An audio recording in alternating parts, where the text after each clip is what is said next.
Hello student, स्वागत है आप सभी का आज के सेशन में। चलिए स्टार्ट करते हैं आज के करंट अफेयर्स। तो बच्चे, सबसे पहले जो न्यूज़ है ऑबिचुरी से रिलेटेड है।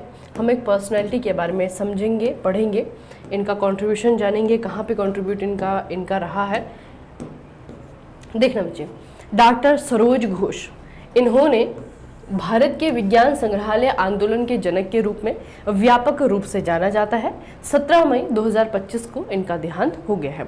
आपको नाम याद रखना है, डॉक्टर सरोज घोष। ठीक है, इन्हें जाना जाता है किसके क्षेत्र में? विज्ञान संग्रहालय आंदोलन के क्षेत्र में। ठीक है, विज्ञान संग्रहालय आंदोलन के पितामह के रूप में इन्हें जाना जाता है। राष्ट्रीय विज्ञान संग्रहालय परिषद, इसके संस्थापक महानिदेशक के रूप में डॉक्टर घोष ने भारत में अनौपचारिक विज्ञान शिक्षा में क्रांति ला दी थी, जिससे कि देश भर में विज्ञान केंद्रों के एक मजबूत नेटवर्क की नींव रखी गई थी। तो राष्ट्रीय विज्ञान संग्रहालय परिषद, ठीक है, राष्ट्रीय विज्ञान संग्रहालय परिषद के आपको पूछा जाएगा कि इसकी स्थापना किसने की थी। इसकी स्थापना डॉक्टर सरोज घोष के द्वारा की गई थी। ठीक है, जितने भी साइंस से रिलेटेड आप लोग इंस्टीट्यूट देखते हैं, सेंटर देखते हैं, आपके म्यूजियम देखते हैं ना, तो उनको इस्टेब्लिश करने के पीछे कहीं ना कहीं जो है इन्हीं का हाथ है। तो डॉक्टर सरोज घोष, हाल ही में इनका देहांत हुआ है। इनकी थोड़ी सी हम कॉन्ट्रीब्यूशन को जानते हैं। तो एक तो ये जो आपका NCSM रहा, इस हेड के रूप में, इसके संस्थापक के रूप में इनको जाना जाता है। भारत भर में विज्ञान केंद्रों के लिए विकेंद्रीकृत मॉडल की शुरुआत इनके द्वारा की गई थी। सेवानिवृत्ति के बाद भी इन्होंने टाउन हॉल संग्रहालय कोलकाता, इसकी नींव डाली थी। संसद संग्रहालय नई दिल्ली में है, उसके लिए जाना जाता है। राष्ट्रपति भवन संग्रहालय नई दिल्ली है ना। तो बेसिकली साइंस से रिलेटेड जो है आपके म्यूजियम बने हैं अलग अलग शहरों में, अलग अलग जगहों पे, उनको बनाने के लिए जो है इनको जाना जाता है। तो डॉक्टर सरोज घोष, इनका नाम याद रखिएगा। ठीक है, और इनके कंट्रीब्यूशन का याद रखिएगा, क्योंकि मेन जो आपका क्वेश्चन बनता है वो कंट्रीब्यूशन से और यहीं से बनता है ना, कि इनका कंट्रीब्यूशन क्या रहा। अगली जो आपकी न्यूज़ है एनवायरनमेंट से रिलेटेड है। देखना बच्चे, गुजरात को जाना जाता है गिर के लिए, और गिर को जाना जाता है एशियाई लॉयन के लिए, एशियाटिक शेरों के लिए। तो गुजरात ने एक रिपोर्ट के जरिए ये बताया है कि गुजरात वन विभाग ने पिछले 5 वर्षों में एशियाई शेरों की आबादी में 32% की वृद्धि दर्ज की है, जो 2025 में 891 शेरों तक पहुंच गई है। यह सकारात्मक प्रवृत्ति प्रोजेक्ट लॉयन जैसी पहलों के तहत चल रहे संरक्षण प्रयासों और आवास प्रबंधन की सफलता को दर्शाती है। तो बेसिकली बस आपको इतना याद रखना है। आपको पूछा जाएगा कि 2025 में गुजरात में जो लॉयन की पॉपुलेशन है, जो उनकी जनसंख्या है, वो कितनी है? ये है आपकी 891, और पिछले साल यानी कि 2024 से अगर कंपेयर किया जाए तो 32% की इसमें वृद्धि देखने को मिली है। हालांकि विस्तारित क्षेत्र, शेर क्षेत्र में अब गैर वन्य और मानव आबादी वाले क्षेत्र भी शामिल है। इससे मानव वन्यजीव संघर्ष के बारे में चिंताएं बढ़ रही हैं। तो बेसिकली आपका जो गुजरात का शेर है, इसकी जो पॉपुलेशन है वो बढ़ रही है। अब वो सी बात है बच्चे, जब जंगली जानवर की पॉपुलेशन बढ़ेगी तो जो उसका जो दायरा है रहने का है ना, वो जो है आपका बड़ा हो जाएगा। तो जिससे क्या होगा कि शेर उन क्षेत्रों में भी आने लगेगा जहां पर कि आपके आबादी वाले क्षेत्र है। तो जिससे इंसानों और शेर के बीच में जो संघर्ष है वो जो है आपके बढ़ जाएंगे। ठीक है, तो ये भी आपका एक कंसर्न का विषय है। लेकिन ये पॉजिटिव बात है कि यहाँ पे जो एशियाटिक लॉयन है वो आपका बढ़ रहा है, उसकी जनसंख्या यहाँ पे बढ़ रही है। ठीक है, तो ये जो है वो है आपका गुजरात। अगला जो न्यूज़ है बच्चे, एक नए संगठन के बारे में हम लोग पढ़ेंगे। भारत ने मई 2025 में एशियाई उत्पादकता संगठन APO की अध्यक्षता की ग्रहण की है। अब ये जो है आपका APO, एशियाई उत्पादकता संगठन, APO एशियाई उत्पादकता संगठन, इसकी अध्यक्षता जो है ग्रहण की है भारत ने। अब यह याद रखने से पहले हम ये देखेंगे कि APO है क्या। देखना बच्चे, एशियाई उत्पादकता संगठन एक अंतर सरकारी संगठन है। इसकी स्थापना 1961 में की गई थी। इसका मुख्यालय टोक्यो जापान में स्थित है। ठीक है, और APO का उद्देश्य क्या है, क्यों ये संगठन आपका बनाया गया है? तो इसका उद्देश्य है एशिया प्रशांत क्षेत्र में उत्पादकता बढ़ाने और सतत सामाजिक आर्थिक विकास में योगदान देने के लिए। ठीक है, तो उत्पादकता यानी कि प्रोडक्टिविटी को बढ़ाने के लिए ये जो संगठन है वो बनाया गया है, और इसकी हेड या फिर इसकी अध्यक्षता जो है भारत को मिली है 2025-26 के लिए। ठीक है, तो ये बच्चे थोड़ा सा आपको पूछा जा सकता है, इसका हेडक्वार्टर पूछा जा सकता है, इसकी स्थापना आपको पूछी जा सकती है, आपको याद रखनी है 1961, और इसका हेडक्वार्टर जो है आपका टोक्यो जापान में है। अगली जो आपकी न्यूज़ है, केंद्रीय औद्योगिक सुरक्षा बल यानी कि CISF, इसकी सब इंस्पेक्टर गीता समोता, इन्होंने माउंट एवरेस्ट, जिसकी अभी नई रिवाइज्ड हाइट है 8,843.86, ये जो है बच्ची इसकी अभी की एक्यूरेट हाइट है माउंट एवरेस्ट की, इन्होंने ये फतह कर लिया है। ठीक है, और ये सीआईएसएफ की पहली महिला बन गई हैं जिन्होंने की दुनिया की सबसे ऊंची चोटी को फतह किया है। तो इनका नाम थोड़ा सा याद रखना, नाम है इनका नाम है गीता समोता, सब इंस्पेक्टर गीता समोता, कहाँ की, सीआईएसएफ की, और सीआईएसएफ की पहली ऑफिसर है जिन्होंने एवरेस्ट फतह की है। अगला है आपका एक फेस्टिवल का नाम, ये है आपका सिरोही लिली फेस्टिवल।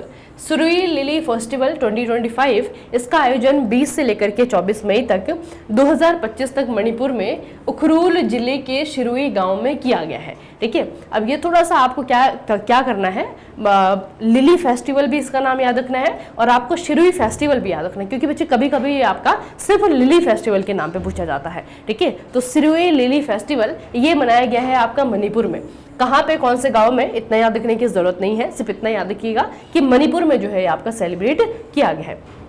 महोत्सव का उद्घाटन मणिपुर के राज्यपाल अजय कुमार भल्ला के द्वारा किया गया। मणिपुर के राज्यपाल हैं वर्तमान में अजय कुमार भल्ला। यह फेस्टिवल मणिपुर की राज्य पुष्प सिरोही लिली के संरक्षण और सांस्कृतिक विरासत के उत्सव के रूप में सेलिब्रेट किया जाता है। तो यहाँ से स्टैटिक का एक और पॉइंट आपको याद रखना है कि मणिपुर का जो राज्य पुष्प है वो कौन सा है, तो मणिपुर का राज्य पुष्प है सिरोही लिली, और इसी के लिए जो है आपका फेस्टिवल सेलिब्रेट किया जाता है।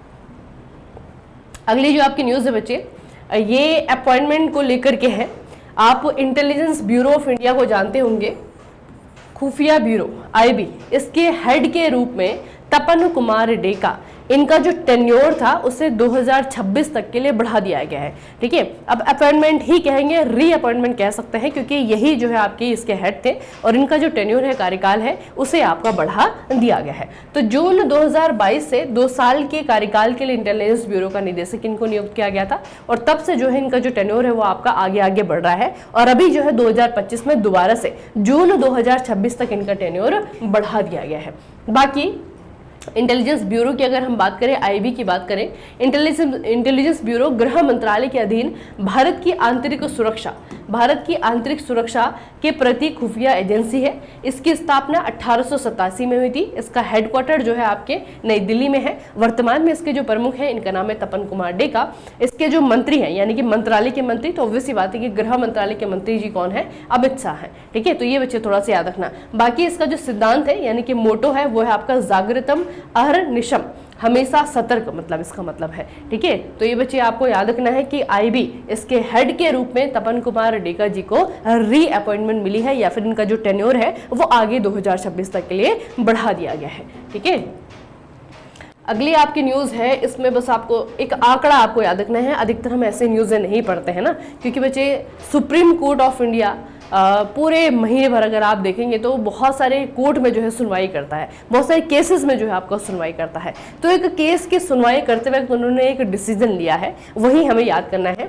20 मई 2025 को दिए गए एक ऐतिहासिक फैसले में भारत के सर्वोच्च न्यायालय ने सिविल जज यानी कि जूनियर डिवीजन पद पर आवेदन करने के लिए न्यूनतम 3 साल की कानूनी प्रैक्टिस को अनिवार्य शर्त बना दिया है। ठीक है, तो अब सिविल जज बनने के लिए जो अभ्यर्थी ऑब्वियस सी बात है सिविल जज बनने के लिए एप्लीकेशन डालेंगे, उनको पहले 3 साल की प्रैक्टिस मैंडेटरी कर दी गई है। ठीक है, तो ये आपको पूछा जा सकता है कि 3 साल की है कि 2 साल की है, 5 साल की है। ठीक है, या फिर क्वेश्चन आपका इस तरीके से पूछा जा सकता है कि सिविल जज बनने के लिए, सिविल जज का आवेदन करने के लिए, पद पे आवेदन करने के लिए जो अनिवार्य शर्त है वो क्या रखी गई है सुप्रीम कोर्ट के द्वारा। तो अनिवार्य शर्त क्या है, 3 साल की कानूनी प्रैक्टिस। ठीक है, भारत के मुख्य न्यायाधीश जो अभी वर्तमान में है BR गवई की अध्यक्षता वाली पीठ के द्वारा दिए गए इस फैसले का उद्देश्य न्यायपालिका की गुणवत्ता को बढ़ाना है ना। तो ये किस लिए किया गया है, ताकि जो जज बनने के लिए व्यक्ति आए, अगर वो प्रैक्टिस करके आया है तो वैसी बात है उसके पास में आपका ज्यादा नॉलेज है, उसके पास में आपका ज्यादा एक्सपीरियंस है। तो जो हमारी जुडिशियरी है उसकी क्वालिटी को एनहेंस करने के लिए उन्होंने डिसीजन लिया है। तो इसमें बहुत ज्यादा कुछ नहीं, आपको बस इतना याद रखना है कि 3 साल की कानूनी प्रैक्टिस को क्या कर दिया गया है, अनिवार्य शर्त बना दिया गया है। केंद्रीय मंत्री निर्मला सीतारमण ने नई दिल्ली में आयोजित भारतीय प्रतिस्पर्धा आयोग यानी कि CCI के 16वें वार्षिक दिवस की अध्यक्षता की है। भारतीय प्रतिस्पर्धा आयोग भारत की एक संवैधानिक संस्था है। इसका उद्देश्य स्वस्थ प्रतिस्पर्धा को बढ़ावा देना है ताकि बाजार उपभोक्ताओं के हित का साधन बनाया जा सके। अब इतनी हिंदी सुनकर के आपका दिमाग थोड़ा सा खराब हो गया होगा, ठीक है। तो इसमें बच्चे कैसे याद करना है, आप शॉर्टकट में याद रखेंगे CCI।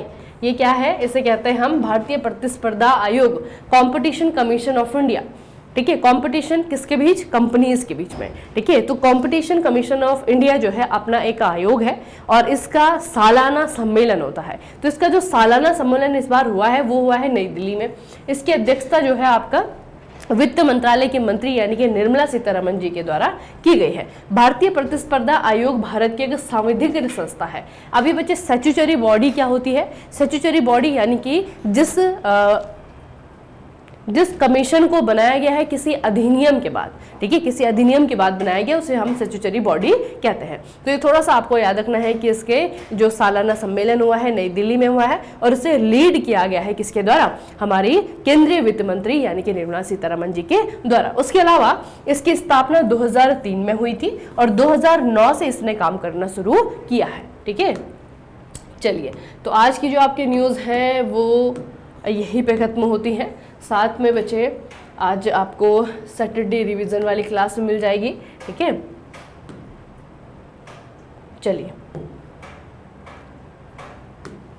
इस सेशन को यहीं पे समाप्त करेंगे और अंत में जाते जाते आपके लिए एक बहुत इंपॉर्टेंट इन्फॉर्मेशन है कि अगर आप RRB JEE 2025 के लिए देख रहे हैं, अपना जो एक लक्ष्य है आजमाने की कोशिश कर रहे हैं, सोच रहे हैं कि 2025 में आपका एग्ज़ाम क्लियर हो जाए, तो बच्चे RRB JEE और RRB ALP इन दोनों की कंबाइन हम प्रैक्टिस हम जो है कंबाइन तैयारी करवा रहे हैं, ठीक है। और उसके लिए जो है लाइव बैच आपका स्टार्ट हो चुका है। लाइव बैच में आपको जो है उसमें इनरोल करने के लिए आपको जाना है हमारे make it easy mechanical live classes, ये जो हमारा मोबाइल एप्लीकेशन है वहाँ पे जाएंगे, वहाँ पे जो है आपको बैच मिल जाएगा, ठीक है। तो 2025 का जो 2024 के जो क्वेश्चन रहे हैं उसके अकॉर्डिंग जो है अपडेटेड कंटेंट आपको यहाँ पे मिलेगा, ठीक है। एकदम एग्जाम ओरिएंटेड कंटेंट आपको मिलेगा। सिर्फ RRB की प्रैक्टिस, RRB की तैयारी हम लोग करेंगे, सिर्फ RRB JEE और ALP को ध्यान में रखते हुए जो है आपको कंटेंट दिया जा रहा है। तो अगर आप भी तैयारी करना चाह रहे हैं, अगर आप भी सोच रहे हैं कि इस बार का JEE या फिर ALP जो है हमें देना है, तो बहुत अच्छा है बच्चे, इसके लिए आप लोग हमारे मोबाइल एप्लीकेशन में जाकर के कोर्स में एनरोल कर सकते हैं,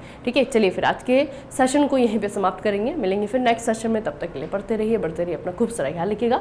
आप सभी को बहुत बहुत धन्यवाद।